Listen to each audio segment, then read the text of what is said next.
There is a woman in Sapporo whose home is always ready, not cleaned for guests, not tidied in a panic before someone arrives, always. You could knock on her door unannounced at any hour of any day, and her home would look exactly the way it always looks. Calm, clear, and in order. She does not spend her weekends cleaning. She does not have more storage than you, or more time, or some natural gift for tidiness she was simply born with.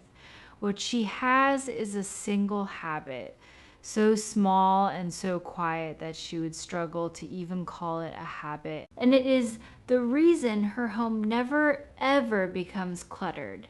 Somewhere else right now, someone is standing in the middle of a home that got away from them again. The surface is buried. The piles that seem to appear from nowhere, and that familiar sinking thought, this weekend finally I will deal with all of it, and they will spend a whole Saturday on it. And within 2 weeks, it will look exactly the same as it does today because they are fighting a war that cannot be won this way. One exhausting weekend at a time. What if clutter was never something you were meant to clean up at all? What if the secret is that a truly clutter-free home is not cleaned more often than yours, but simply never allowed to become cluttered in the first place? That is the one secret this video is about, a single habit and the single shift in thinking behind it. By the end, you will understand exactly what it is, why it works when everything else you have tried has failed, and precisely how to begin it tonight. Stay with me because the real power here is not in the habit itself. It is in the change of mind underneath it, and once you see it, you will not be able to unsee it. First, we have to name the mistake almost everyone makes because the secret only makes sense once you see it. The mistake is this: we treat clutter as a cleaning problem, something that builds up and that we then at some point clean. So we wait until the home is bad enough to demand action, and then we spend hours, a whole day, resetting it all at once. It feels productive. It even feels good for about a week, and then slowly and visibly it all comes back and we wait for it to get bad enough again and we do it all over again. This is the cycle almost everyone is trapped in, and it does not fail because you're lazy or disorganized. It fails because the entire approach is backwards. You're trying to periodically defeat clutter when clutter is not an event to be defeated. It is a process happening quietly, continuously, every single day. And notice the trap most people reach for when the cycle exhausts them. They decide the problem is that they need more storage. More boxes, more bins, more shelves, a better system to hold it all. But more storage does not solve clutter. It simply gives clutter more places to hide and postpones the reckoning. A home does not become calm by finding cleverer places to keep everything. It becomes calm when there is less that needs keeping and when what remains is returned to order every day. Here's the psychology of how it actually builds. A home does not go from clear to cluttered in one dramatic moment. It happens one object at a time. A single item set down just for now and not put away, then another beside it. Each one on its own is nothing, far too small to bother with. But every object left out is a tiny open loop, a small unfinished thing, and your mind quietly registers each one. Even when you're not looking at it, a few are invisible, but they accumulate day after day until one morning you look up and the whole home feels heavy, and you cannot even point to when it happened. It happened in 100 small moments you never noticed. There is a second reason the weekend approach fails, and it is worth naming because so many people blame themselves for it. When you finally do the big reset, you are relying on motivation, on a burst of energy and willpower that happens to show up on a particular Saturday. But motivation is not reliable. It comes and goes. Some weekends it simply does not arrive and the clutter wins by default. Anything that depends on you feeling motivated will eventually fail because no one feels motivated forever. The daily reset works precisely because it asks for almost no motivation at all. 5 minutes is so small that you can do it tired, do it uninspired, do it on the worst day of your week. And that is exactly why it lasts. So the secret is not to get better at winning the war on the weekend. The secret is to make sure the war never begins. Here it is, plainly. In Japan, the homes that stay effortlessly clear are kept that way by a single principle. The space is returned to zero every single day, so that clutter is never given the time to accumulate at all. Not a deep clean, not an overhaul, a small daily return to a known baseline. The home starts each day at zero, drifts a little through the day, and is returned to zero again before the day ends. It never gets the chance to build because it is never allowed to carry more than a single day forward. That is the whole secret. It sounds almost too simple to matter, but it changes everything because it replaces one enormous, dreaded, occasional effort with a few tiny, easy daily ones. And a few minutes a day, unlike a lost weekend, is something a human being can actually sustain. Now let me show you exactly how it works, because there are a few small pieces that make the daily reset almost effortless.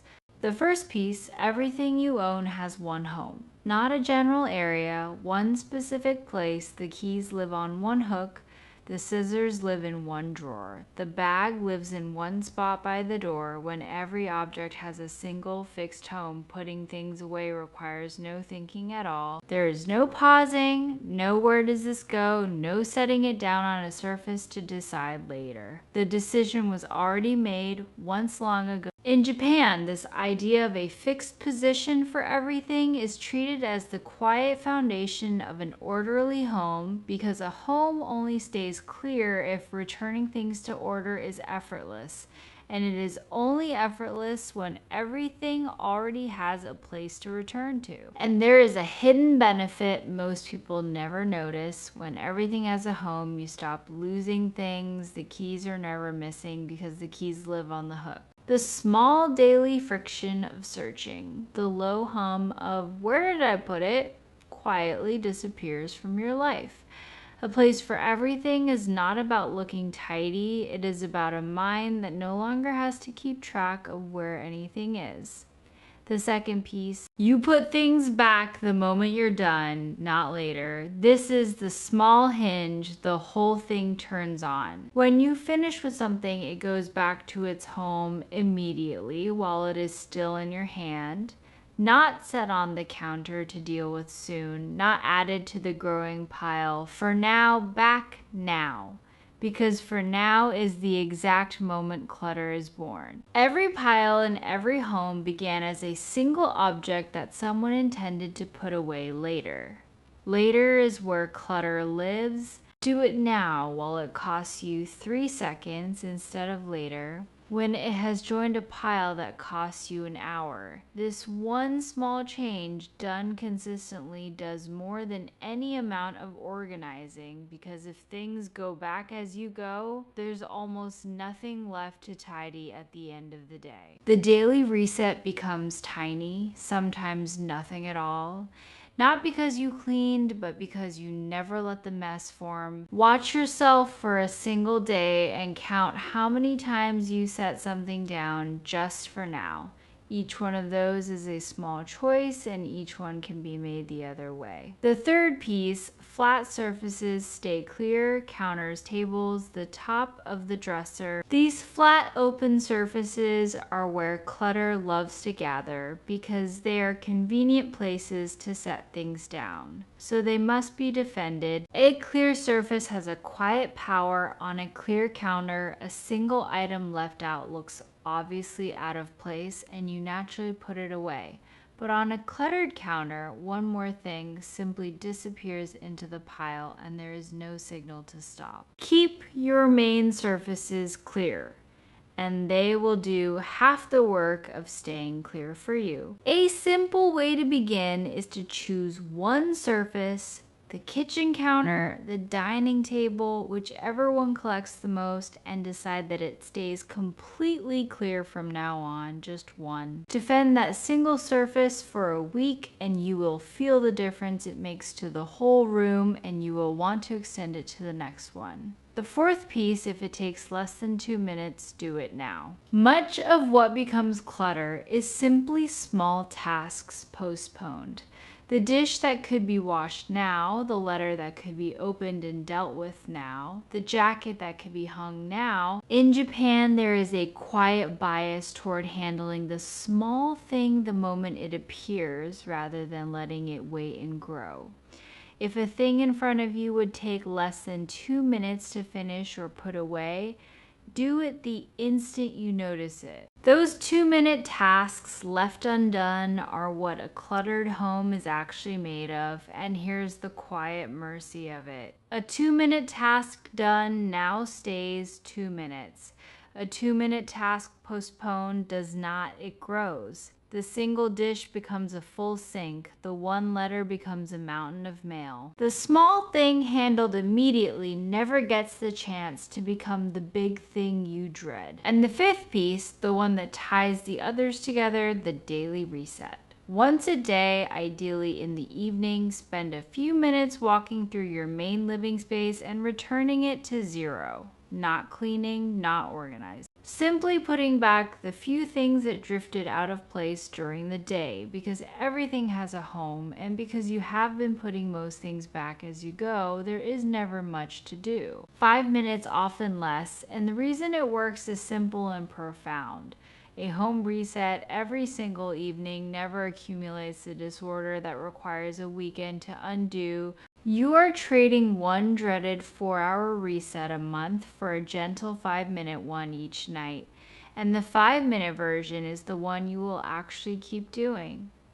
There is also a feeling that comes with it that is hard to describe until you have lived it. When you reset your space at night, you wake into a home that is already calm, already ready, that asks nothing of you before your day has even begun. You're in effect giving a small gift to the version of you who wakes up tomorrow. Most people wake into yesterday's mess. You can wake into a clear space instead every single morning for the price of 5 minutes the night before. Now, here's the part that matters most, the shift in thinking I promised you. A clutter-free home is not a project you complete, it is a state you maintain. This is the whole difference. A project has an end. You finish and then it slowly falls apart and you have to do it again. A state has no end. It is simply how things are, kept that way by small, constant, almost invisible tending.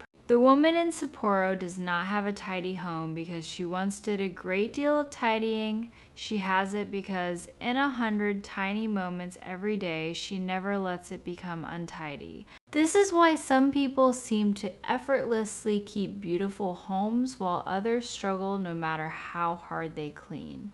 It was never about the cleaning. The people whose homes stay clear are not cleaning more than you. They are simply never letting the mess accumulate, so there is nothing to clean. The effort you have been pouring into the occasional rescue, they have quietly spread across every ordinary day in pieces so small they barely register as effort at all. And this is not in Japan thought of as a chore or a burden. It is closer to a quiet form of respect for your space and for the calm it gives back to you. A home is not something you conquer on the weekend and then neglect until it rebels. It is something you tend lightly every day, the way you might tend a garden, and a home tended that way gives you something a periodically cleaned home never can. It gives you back every weekend, and it gives you a space that is calm every single day, not just for the week after you exhaust yourself on it. That is the secret, not more effort, less effort, spread thin every day. Instead of piled into a dread you keep postponing. Here is everything in one breath. Stop treating clutter as something to clean and start making sure it never accumulates. Give everything one home. Put things back the moment you're done, not later. Keep your flat surfaces clear. Handle anything under 2 minutes right away. And reset your space to 0 gently for a few minutes every evening. A clutter-free home is not a project you finish. It is a state you keep. None of this costs money. None of it costs a weekend. It costs a few scattered minutes a day, and in return it hands you back every weekend you would have spent cleaning and a home that is calm every day of your life. None of it happens overnight, and that is the point. You do not fix your home in a heroic weekend. You change one small habit, the habit of now instead of later, and then you let it quietly work day after day until a clear home stops being something you achieve and becomes simply the way you live. The woman in Sapporo, whose home is always ready, did not get there through some rare gift for order. She got there by understanding one thing the rest of us were never told, that a clear home is not cleaned. It is simply never allowed to become cluttered. Now, before you close this, I want to ask you something, and I want you to answer it honestly. Which piece of this is the one your home is most missing right now? Is it that your things have no fixed home to return to? Is it the later that turns into every pile you own?